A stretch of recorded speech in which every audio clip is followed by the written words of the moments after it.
Chapter 18, in which is related the discourse Sancho Panza held with his master Don Quixote, together with other adventures worth relating. Sancho reached his master so limp and faint that he could not urge on his beast. When Don Quixote saw the state he was in, he said, "I have now come to the conclusion, good Sancho, that this castle or inn is beyond a doubt enchanted, because those who have so atrociously diverted themselves with thee, what can they be but phantoms or beings of another world? And I hold this confirmed by having noticed that when I was by the wall of the yard witnessing the acts of thy sad tragedy, it was out of my power to mount upon it, nor could I even dismount from Rocinante, because they no doubt had me enchanted. For I swear to thee by the faith of what I am, that if I had been able to climb up or dismount, I would have avenged thee in such a way that those braggart thieves would have remembered their freak forever, even though in so doing I knew that I contravened the laws of chivalry, which, as I have often told thee, do not permit a knight to lay hands on him who is not one, save in case of urgent and great necessity, in defence of his own life and person." "I would have avenged myself too if I could," said Sancho, "whether I had been dubbed knight or not, but I could not, though for my part I am persuaded those who amused themselves with me were not phantoms or enchanted men, as your worship says, but men of flesh and bone like ourselves, and they all had their names, for I heard them name them when they were tossing me, and one was called Pedro Martinez, and another Tenorio Hernandez, and the innkeeper I heard was called Juan Palomeque the Left-handed, so that, señor, your not being able to leap over the wall of the yard or dismount from your horse came of something else besides enchantments.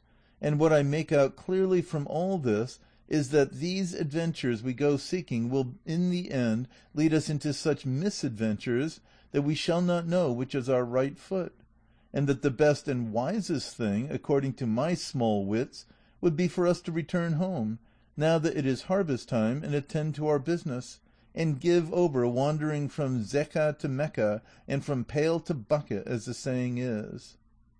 "How little thou knowest about chivalry, Sancho," replied Don Quixote. "Hold thy peace and have patience.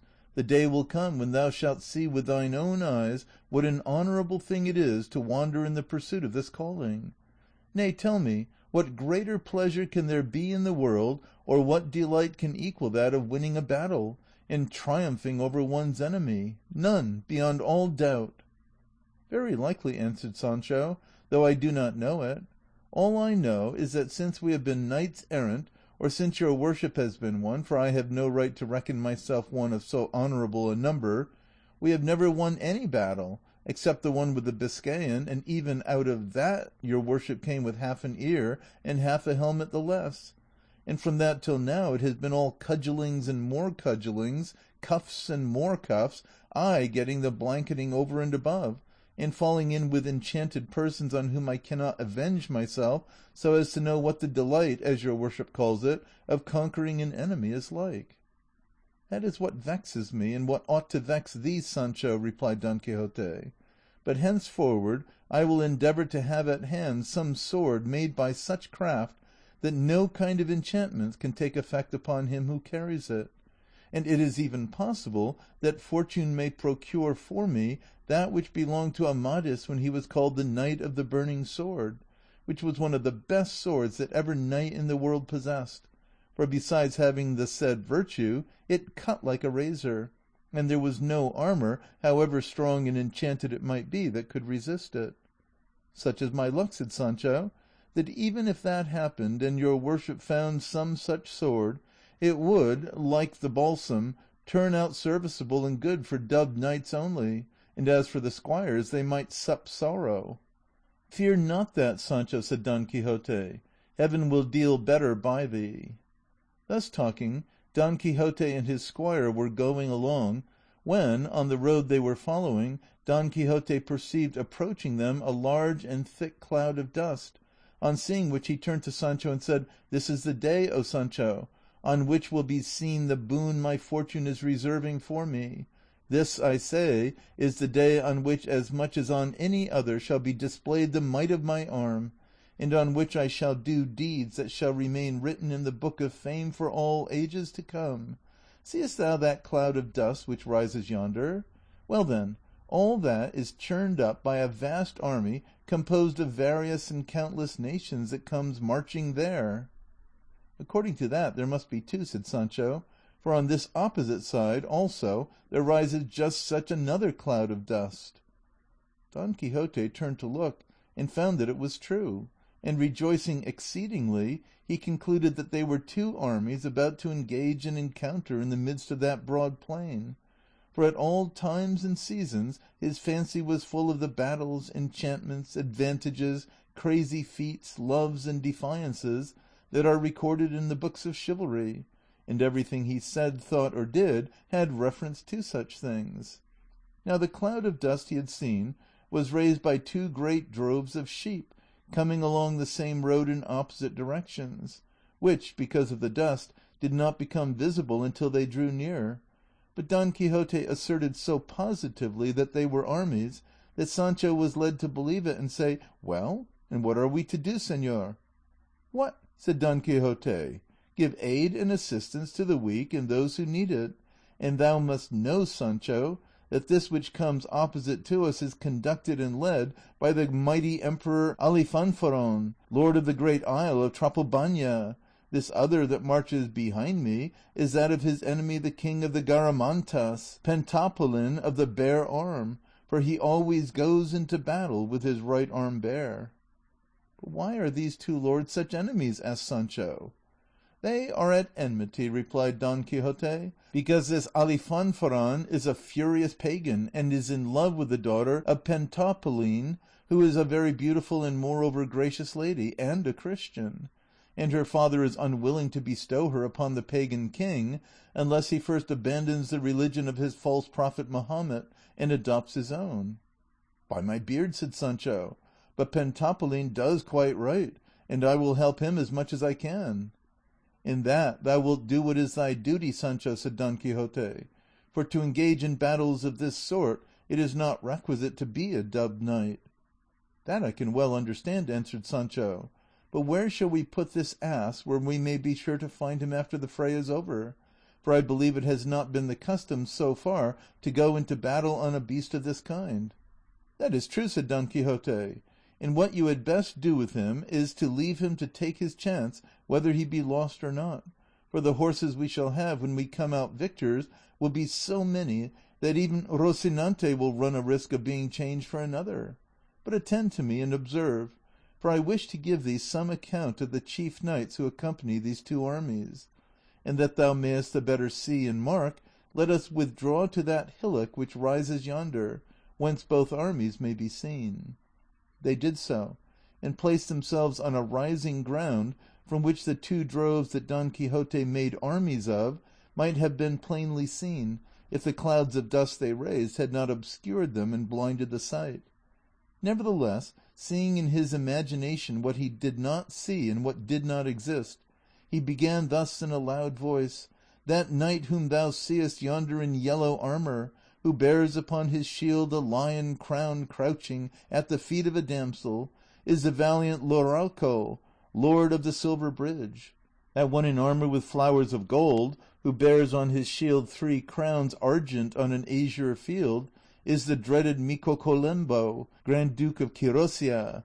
That other of gigantic frame on his right hand is the ever dauntless Brandabarbaron de Bolichet, lord of the 3 Arabias, who for armour wears that serpent skin, and has for shield a gate, which according to tradition is one of those of the temple that Samson brought to the ground when by his death he revenged himself upon his enemies.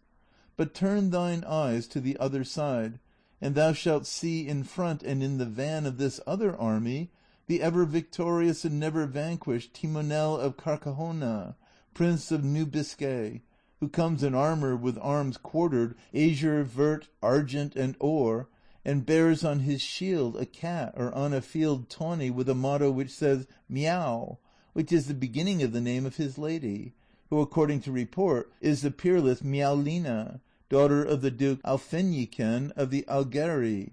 The other, who burdens and presses the loins of that powerful charger, and bears arms white as snow, and a shield blank, and without any device, is a novice knight, a Frenchman by birth, Pierre's Papin by name, lord of the baronies of Utrique. That other, who with iron-shod heels strikes the flanks of that nimble party-coloured zebra, and for arms bears azure cups, is the mighty Duke of Nervia, Espartafilardo del Bosque, who bears for device on his shield an asparagus plant, with a motto in Castilian that says, Rastrea mi suerte. And so he went on, naming a number of knights of one squadron or the other out of his imagination, and to all he assigned off-hand their arms, colours, devices, and mottos, carried away by the illusions of his unheard-of craze. And without a pause he continued, people of diverse nations compose this squadron in front. Here are those that drink of the sweet waters of the famous Xanthus, those that scour the woody Massilian plains, those that sift the pure fine gold of Arabia Felix, those that enjoy the famed cool banks of the crystal Thermodon, those that in many and various ways divert the streams of the golden Pantalus, the Numidians, faithless in their promises, the Persians renowned in archery, the Parthians and the Medes that fight as they fly, the Arabs that ever shift their dwellings, the Scythians as cruel as they are fair, the Ethiopians with pierced lips, and an infinity of other nations whose features I recognize and descry, though I cannot recall their names. In this other squadron there come those that drink of the crystal streams of the olive-bearing Baetis, those that make smooth their countenances with the water of the ever-rich and golden Tagus, those that rejoice in the fertilizing flow of the divine Genil, those that roam the Tartesian plains abounding in pasture, those that take their pleasure in the Elysian meadows of Jerez, the rich Manchegans crowned with ruddy ears of corn, the wearers of iron, old relics of the Gothic race, those that bathe in the Pisnerga renowned for its gentle current, those that feed their herds along the spreading pastures of the winding Guadiana, famed for its hidden course, those that tremble with the cold of the pine-clad Pyrenees, or the dazzling snows of the lofty Apennine. In a word, as many as all Europe includes and contains. Good God! What a number of countries and nations he named, giving to each its proper attributes with marvellous readiness, brim-full and saturated with what he had read in his lying books. Sancho Panza hung upon his words without speaking, and from time to time turned to try if he could see the knights and giants his master was describing, and as he could not make out one of them, he said to him, Senor, devil take it if there's a sign of any man you talk of, knight or giant, in the whole thing. Maybe it's all enchantment like the phantoms last night. How canst thou say that? Answered Don Quixote. Dost thou not hear the neighing of the steeds, the braying of the trumpets, the roll of the drums? I hear nothing but a great bleating of ewes and sheep, said Sancho, which was true, for by this time the two flocks had come close. The fear thou art in, Sancho, said Don Quixote, prevents thee from seeing or hearing correctly. For one of the effects of fear is to derange the senses and make things appear different from what they are. And if thou art in such fear, withdraw to one side and leave me to myself, for alone I suffice to bring victory to that side to which I shall give my aid. And so saying, he gave Rocinante the spur, and putting the lance in rest, shot down the slope like a thunderbolt. Sancho shouted after him, crying, Come back, Señor Don Quixote, I vow to God they are sheep and ewes you are charging. Come back, unlucky the father that begot me, what madness is this? Look, there is no giant, nor knight, nor cats, nor arms, nor shields, quartered or whole, nor cups azure or bedevilled. What are you about? Sinner that I am before God. But not for all these entreaties did Don Quixote turn back. On the contrary, he went on shouting out, Ho, knights! Ye who follow and fight under the banners of the valiant Emperor Pentapolin of the bare arm, follow me all. Ye shall see how easily I shall give him his revenge over his enemy Alifanfaron of Trapobana. So saying, he dashed into the midst of the squadron of ewes, and began spearing them with as much spirit and intrepidity as if he were transfixing mortal enemies in earnest. The shepherds and drovers accompanying the flock shouted to him to desist, but seeing it was no use, they ungirt their slings and began to salute his ears with stones as big as one's fist.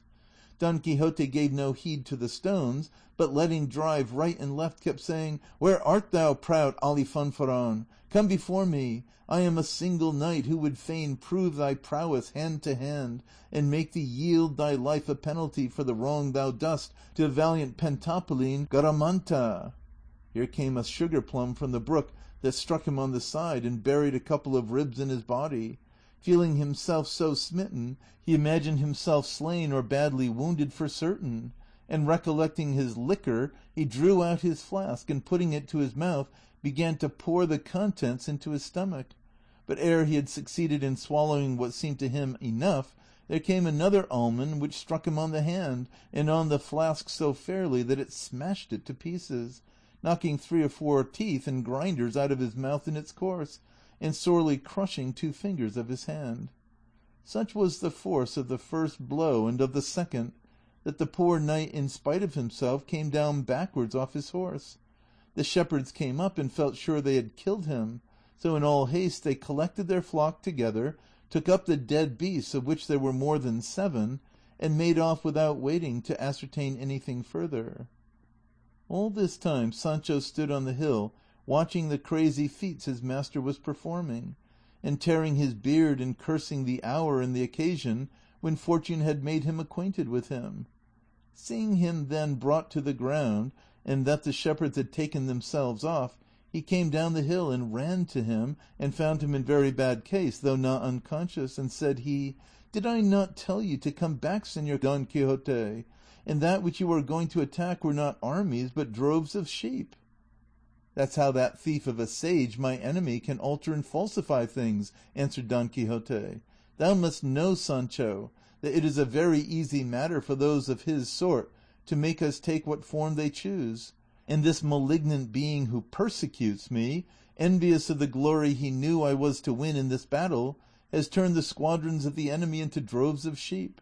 At any rate, do this much, I beg of thee, Sancho, to undeceive thyself, and see that what I say is true. Mount thy ass and follow them quietly, and thou shalt see that when they have gone some little distance from this, they will return to their original shape, and, ceasing to be sheep, become men in all respects as I described them to thee at first.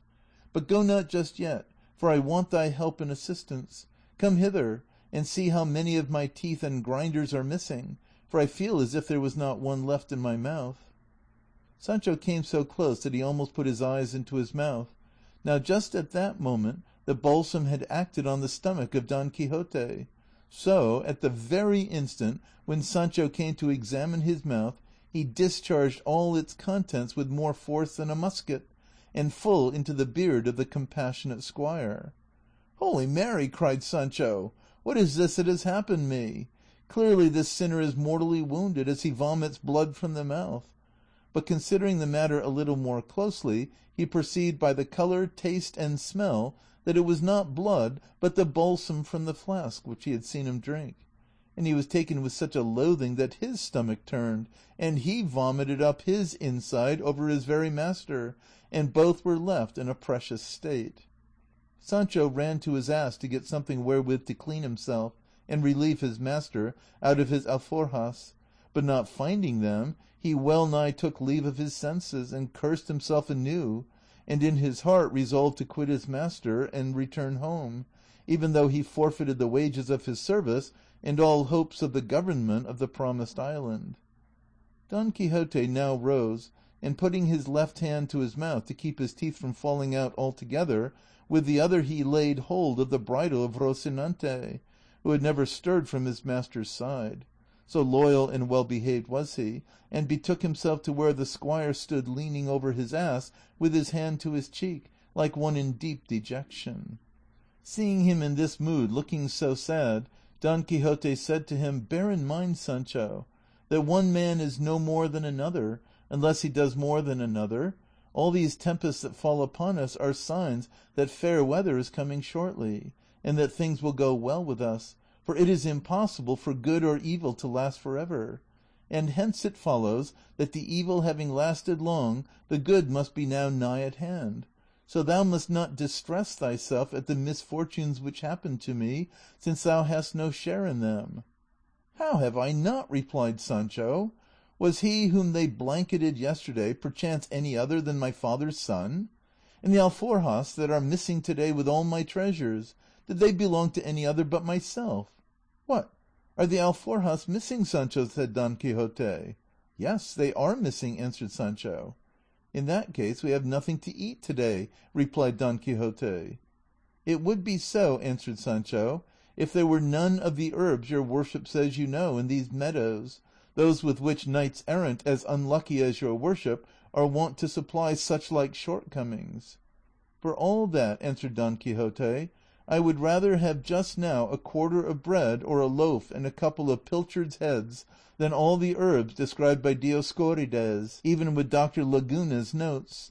Nevertheless, Sancho the Good, mount thy beast and come along with me, for God, who provides for all things, will not fail us, more especially when we are so active in his service as we are, since he fails not the midges of the air, nor the grubs of the earth, nor the tadpoles of the water, and is so merciful that he maketh his sun to rise on the evil and on the good, and sendeth rain on the just and on the unjust." "Your worship would make a better preacher than knight errant," said Sancho. "Knights errant know and ought to know everything, Sancho," said Don Quixote, "for there were knights errant in former times as well qualified to deliver a sermon or discourse in the middle of a highway as if they had graduated in the University of Paris, whereby we may see that the lance has never blunted the pen, nor the pen the lance." "Well, be it as your worship says," replied Sancho; "let us be off now and find some place of shelter for the night, and God grant it may be somewhere where there are no blankets, nor blanketeers, nor phantoms, nor enchanted Moors, for if there are, may the devil take the whole concern." "Ask that of God, my son," said Don Quixote, "and do thou lead on where thou wilt, for this time I leave our lodging to thy choice; but reach me here thy hand, and feel with thy finger, and find out how many of my teeth and grinders are missing from this right side of the upper jaw, for it is there I feel the pain." Sancho put in his fingers, and feeling about asked him, "How many grinders used your worship have on this side?" "4," replied Don Quixote, "besides the back tooth, all whole and quite sound." "Mind what you are saying, señor," said Sancho. "I say 4, if not 5," answered Don Quixote, "for never in my life have I had tooth or grinder drawn, nor has any fallen out or been destroyed by any decay or rheum." "Well then," said Sancho, "in this lower side your worship has no more than 2 grinders and a half, and in the upper neither a half nor any at all, for it is all as smooth as the palm of my hand." "Luckless that I am," said Don Quixote, hearing the sad news his squire gave him. "I had rather they had despoiled me of an arm, so it were not the sword arm, for I tell thee, Sancho, a mouth without teeth is like a mill without a millstone, and a tooth is much more to be prized than a diamond. But we who profess the austere order of chivalry are liable to all this. Mount, friend, and lead the way, and I will follow thee at whatever pace thou wilt." Sancho did as he bade him, and proceeded in the direction in which he thought he might find refuge without quitting the high road, which was there very much frequented. As they went along then at a slow pace, for the pain in Don Quixote's jaws kept him uneasy and ill disposed for speed, Sancho thought it well to amuse and divert him by talk of some kind, and among the things he said to him was that which will be told in the following chapter.